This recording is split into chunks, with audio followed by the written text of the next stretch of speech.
แต่เฮ็ดคลิปซื่อๆปกติก็เมื่อยๆไปหาคลิปแล้วคืนไม่ว่ากลัวปรับ50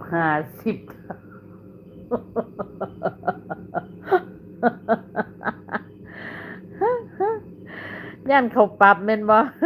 ปรับ50เท่าแม่นบ่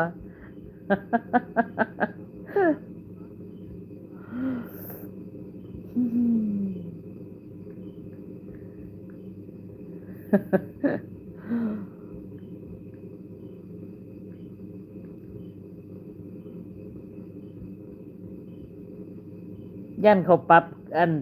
เงินเก่าเขาคืนแม่นบ่